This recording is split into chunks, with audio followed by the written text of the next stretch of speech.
Hello, everyone, and welcome to the 2021 Huk Central presented by Southern Wesleyan University. We're on the Freight Line course, the front nine of round number one. Little bonus coverage coming at you. Terry Miller, the disc golf guy, bringing you some single camera action. We had two cameras over on the McBeth card. First round, got another camera out there and ready to go. Hole number two, 360 feet. A little bit of a bonus birdie if you can stay clean, get all the way across the path, and have a look at birdie. Like I said, definitely a bonus out here. As many of you already know, Chris Dickerson, your 2020 United States Disc Golf Champion. And keeps it low. However, he's in good position to get up and down from there.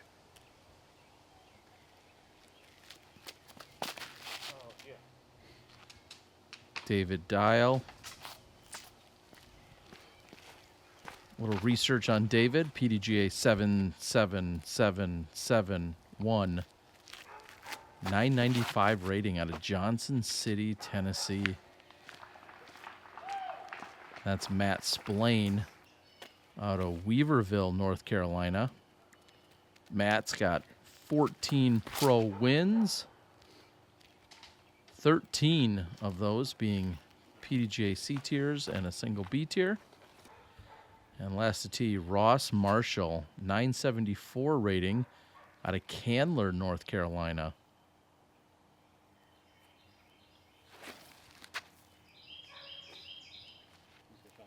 And that's a pretty nice forehand. Great recovery shot there by Matt.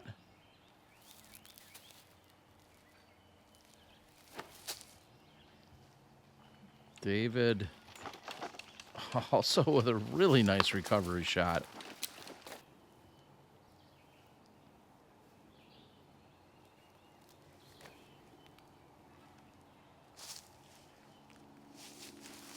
Relatively calm, beautiful morning out here in central South Carolina. Just after 10 a.m., I believe, we were getting started on the first day. This is a PDGA A-tier event with 72 holes being played between 2 days over 4 rounds, all taking place on Saturday and Sunday on 2 different course configurations. That is a solid putt to get things started. Matt saving the par.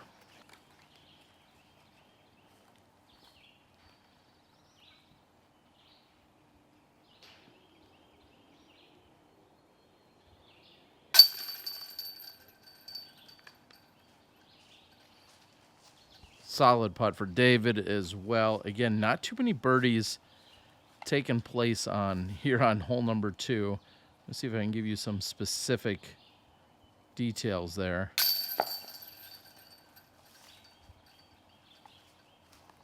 And Ross doesn't convert.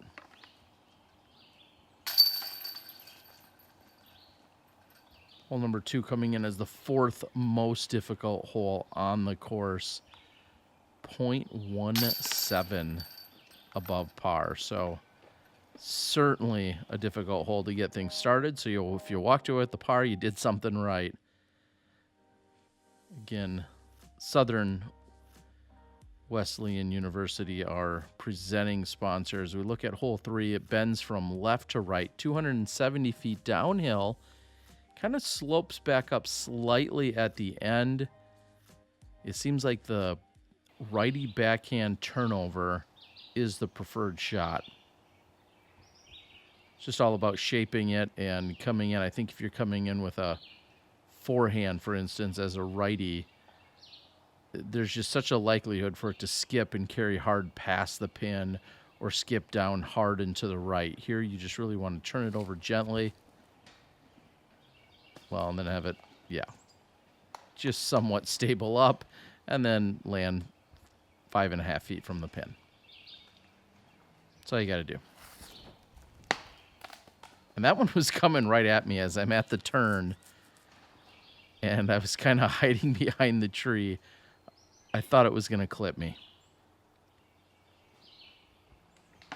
Oh, and Matt wide out of his hands.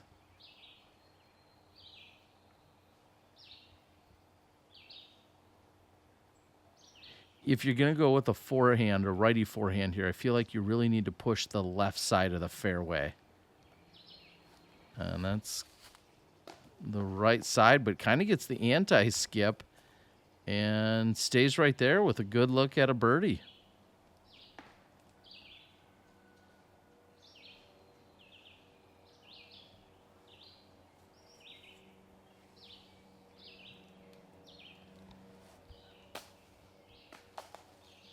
Solid recovery shot there by Matt.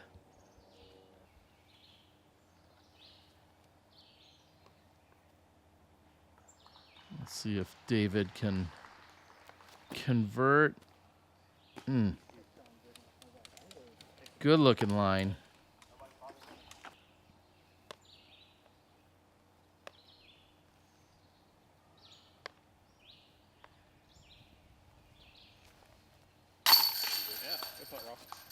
Yeah, solid putt. That's going to negate the bogey he opened with. And Ross will go down, back down to par.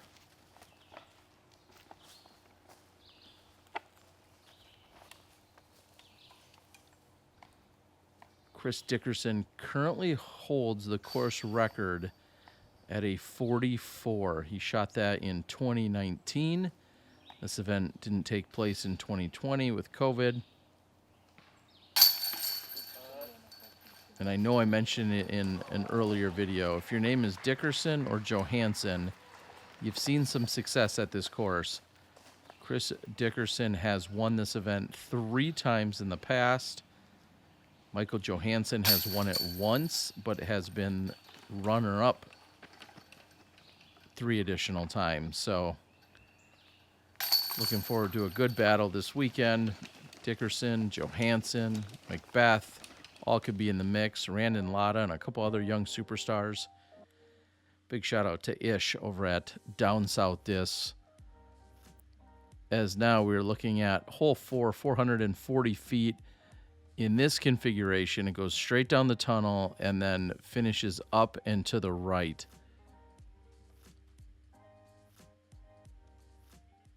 And there's OB directly behind the basket by about 15 feet or so.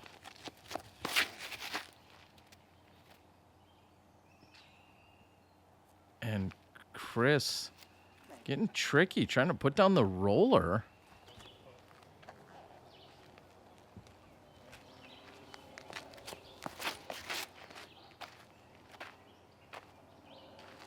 Oh, and that was looking pretty good. However, it hits the high, one of the high remaining trees on that right side. And then after it gets the roll, he's lucky that didn't find the out of bounds. There is a kind of a staked off area on that low left side. Oh, get past that tree.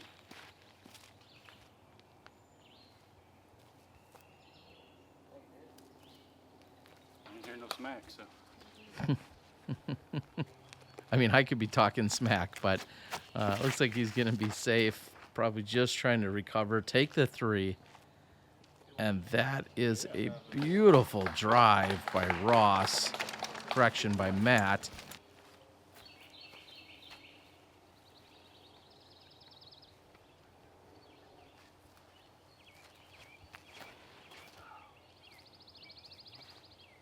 And a little light on the uphill attempt.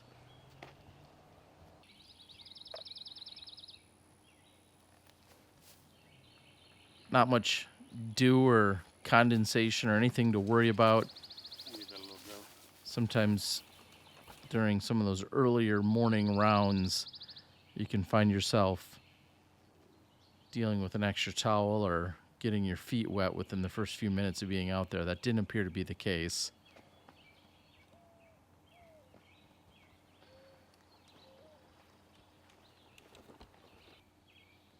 This is jumper. Doesn't convert.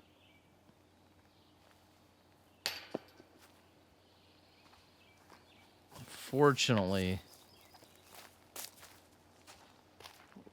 Ross is not able to get up and down either. And now here's Matt. Matt looking at a huge birdie here. Not so much the distance, but clearly the difficulty. This is playing as the single most difficult hole on the entire course. Oh, and he was so close.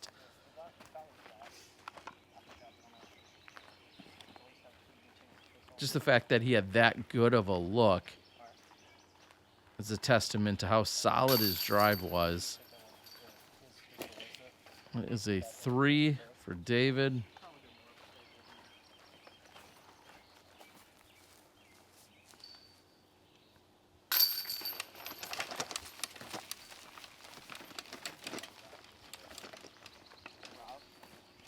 Chris cleans things up, and the rest of the group, they're going to go slightly up the hill to play hole number 5, which should set up well for all of them being right-handed backhand players.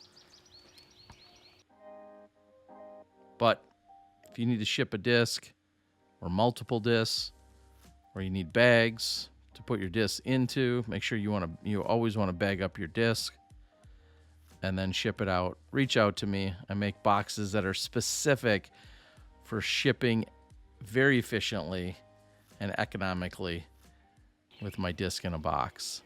100 count packs. Reach out to me. So you're just trying to put this one right up the middle, hopefully not hit anything, but you really just want to throw into the center gap there and then let it kind of filter down to the basket, whether it's a skip or a slide.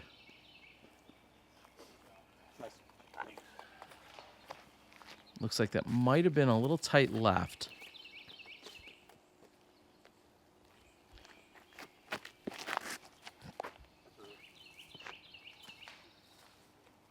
That is definitely tight on that left side.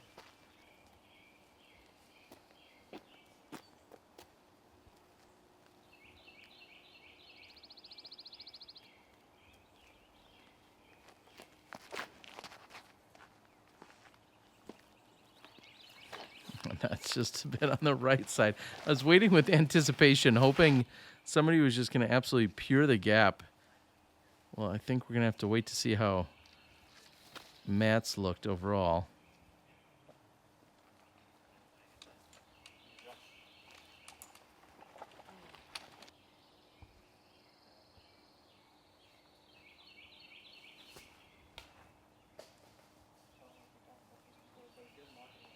Just a bit of a nick off the tree, but it doesn't look like it hurt him too bad. He'll still look at a par save, and actually Matt is back here, and he's got work to do.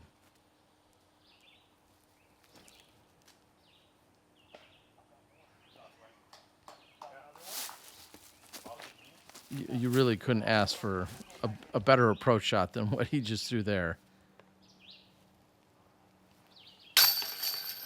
I got to admit, I was a little nervous for him as he was about to throw that shot. There's the par, ultimately by Ross. And Matt capitalizes on the solid par opportunity after throwing that great approach. There it is. David with the lone birdie. Put himself on the board. You see things are pretty tight thus far. A little bit of a slow start overall, though. Big shout out to PDGA for the A-tier event that it is. Actually, we started this one on the short tee, which I believe is about 90 feet short of the long tee, but pretty straightforward in this configuration. During the locomotive round on Sunday, or both of them, I think things get a little bit more difficult, but here, just this big hyzer. It should be a hyzer anyway.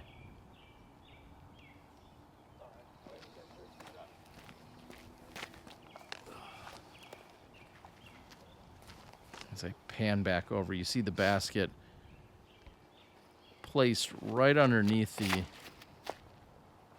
legs there of the power line hole, or of the power line. And Dickerson turns that one over, and it just doesn't come back for him. I mean, you're really throwing this at essentially full power, 750, slightly downhill.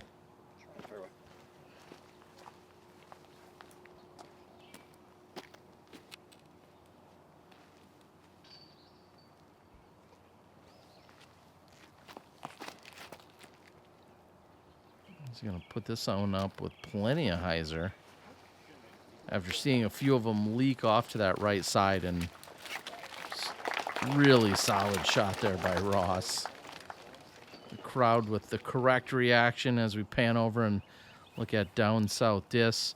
I know Ish not only is a really large vendor of all the major brands, but also running tournaments, leagues, just doing a ton of stuff. So make sure if you're in the area, you're looking up down south discs. And also down south, big contributor here to supporting the coverage of this weekend's action. Oh, a couple of perfect skips. Just playing it textbook here.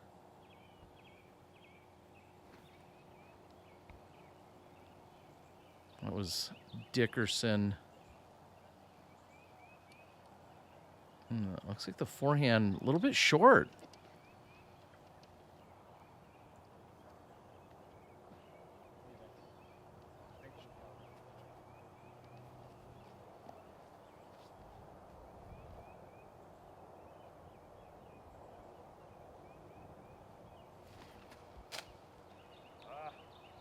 And David really contemplating if he's going to be able to punch it through the gap. Here's Dickerson with a long look at birdie 3.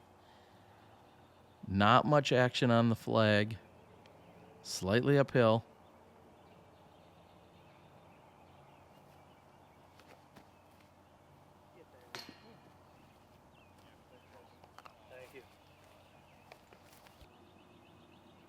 Just off the front. And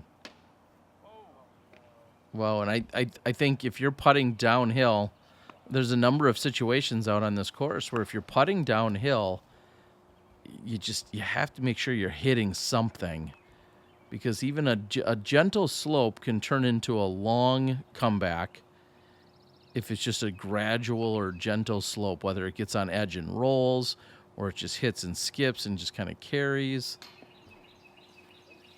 That's where I love the position we saw where Matt was in. He's actually putting slightly uphill.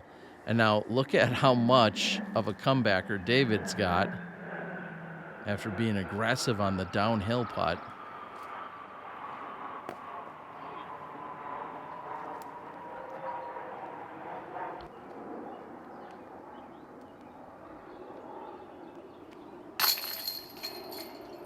Solid birdie.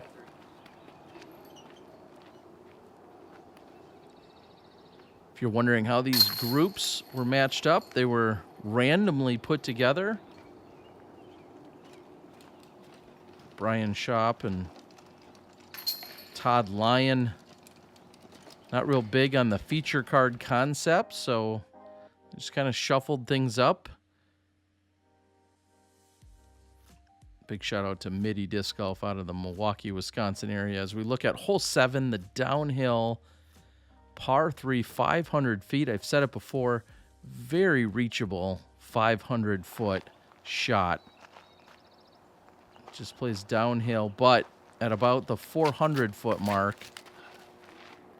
if you come up short, you can find the OB ravine. And that is way clear of it.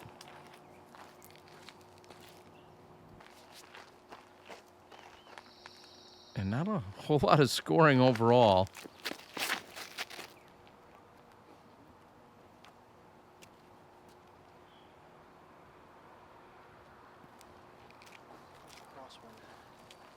Dickerson notices the crosswind.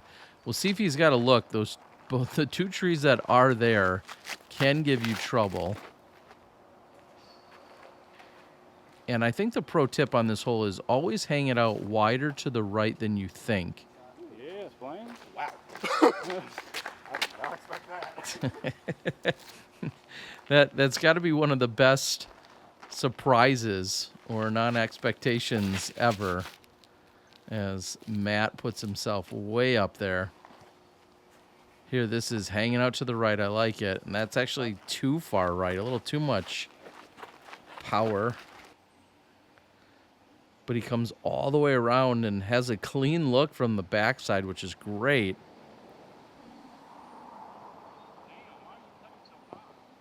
I think they call that tournament power. He's asking why he's putting so high. I think just tournament adrenaline gets you going, and some people all of a sudden throw way less come tournament time, and some people find out they're juicing their shots way past the basket or way longer than they think they are.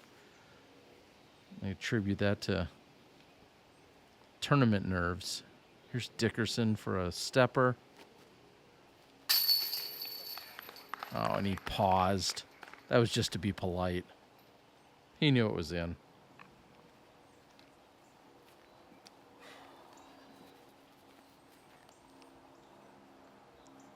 Hole 17, or correction, hole 7, coming in at 0.13 below par. So playing at 2.87, I got to admit, for some reason I seem surprised that there were that many birdies.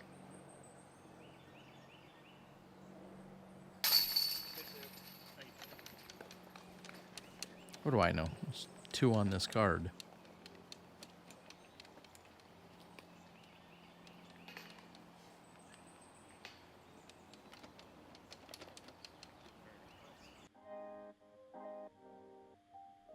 And our catch cam guy is, in fact, Dylan, the owner of Pastry Dyes. Some of the brightest, most vibrant dyes. A bunch of our top players have been throwing some in their bags. So reach out, pastrydyes.com. And if you order a disc from him, he's going to put it in my disc in a box, and he's going to ship it to you, so it's nice and safe. So here I am. I've gone to really the exact spot you want to land. Well, you don't want to hit that tree, Chris, but I'm just short of the OB creek or creek bed. You'd love to land within about 5 or 10 feet of where I'm standing, and that's a lot easier said than done. But you'd love to land pretty much where I'm standing, because as I pan over, that's what it looks like when you want to throw up that incline.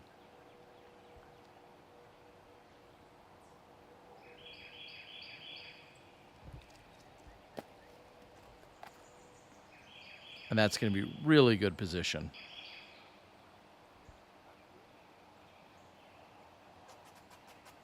As you can tell, really popular to go with the forehand shot off the tee. And I'll again pan back up.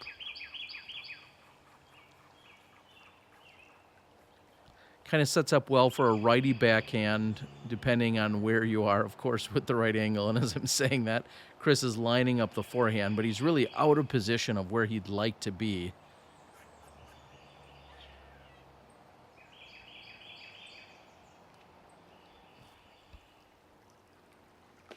Well, okay, or you could just do that. That very impressive where he got all the way through. Now, Matt is that's just a world of hurt. He's pitching out to, those are right where those 2 discs are, like I said, was pretty close to where I was standing. You want to land there, maybe just a little bit left.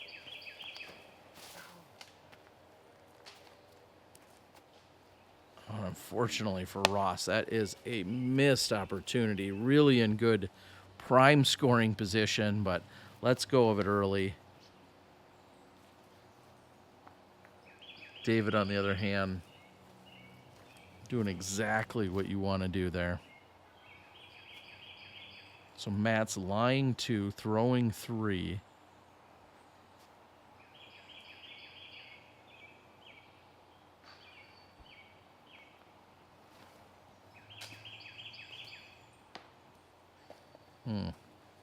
Again, he put himself in great position.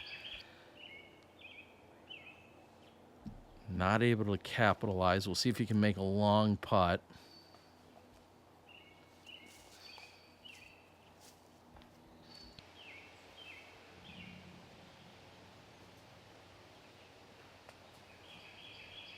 This comes in as the 11th most difficult hole on the course by the end of the day. Well, Ross may say otherwise, or this entire card might have something to say about that, as he's just going to be able to pitch up. And Dickerson from about 40 feet. You see him just outside the orange whiskers. So that's what I'd love to ask you guys. You leave it in the comments. Oh, just off the front. And Dickerson, a little stagnant here in the early going. Just 2 down through these first 7 holes that he's played.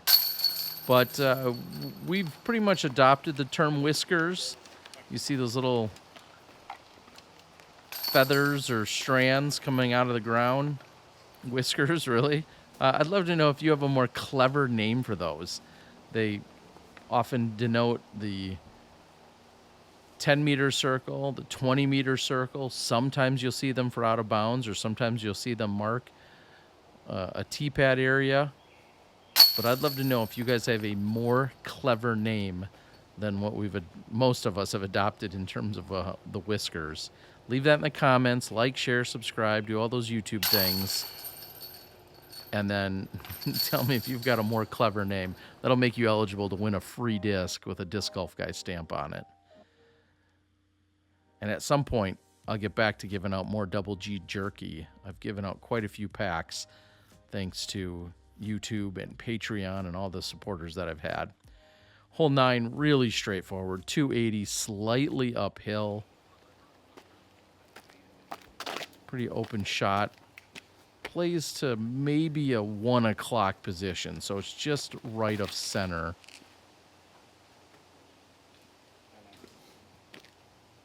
Good shot. Well, just about right there.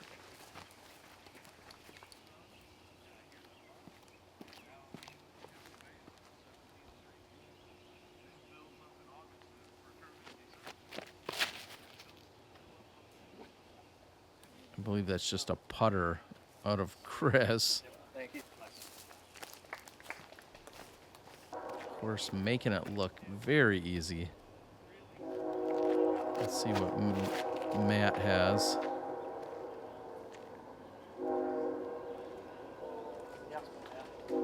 Looks like it'll be a little bit short, only because you don't see it kind of pop back up on the berm there.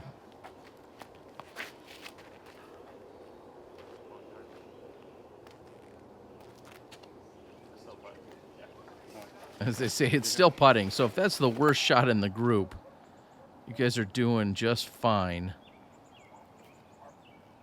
Inside the circle.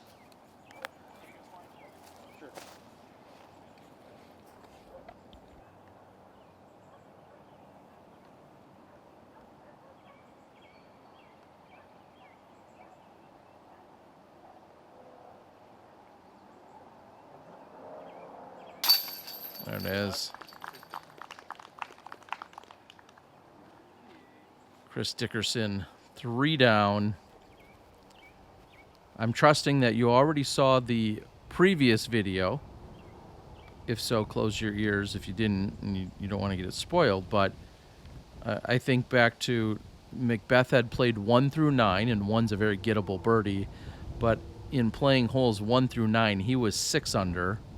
So even if you give Chris a birdie on 1 through the front 9, if he's able to capitalize later, but even if you did give him the benefit of that, he'd still be just looking at 4 under. So 2 off the pace on the front. Feels like it's a little bit easier to score there. Some good birdies to get on the back, but definitely a lot of opportunities on the front. And there's a par for Ross, and David also picks up the birdie. So, making pretty light work here of hole number 9. And if you'd like to make light work of having a website or having someone build you a website or have your website hosted somewhere, Sail On Enterprises. That's your solution. Hole 10, blind hole that plays slightly uphill, then comes back downhill. If you throw it wide to the right, you've got to get a little bit higher and go over some trees. If you go to the left, play maybe an Anheuser or a forehand shot, you can either keep it low or go high with it. But if you're going off to the right side, you definitely got to get it up in the air a little bit. And Chris had actually asked, I was right in his throwing lane for taking the forehand. So I then went over to the other side of the fairway.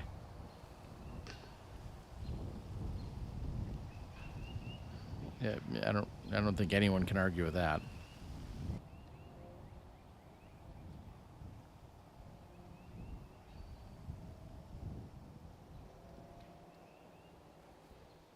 There's the big hyzer I speak of.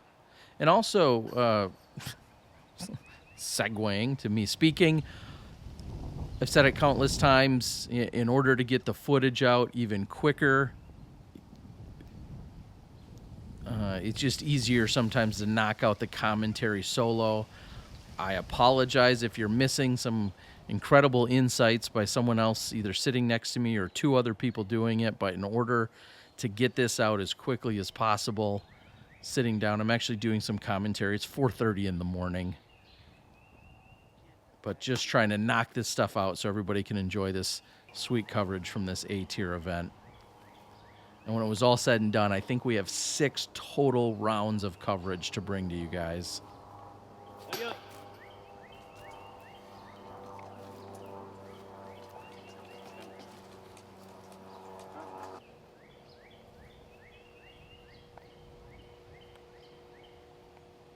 Let's see if Ross here can get it dialed. Wind not doing too much. Spoke earlier, Ross rated 974.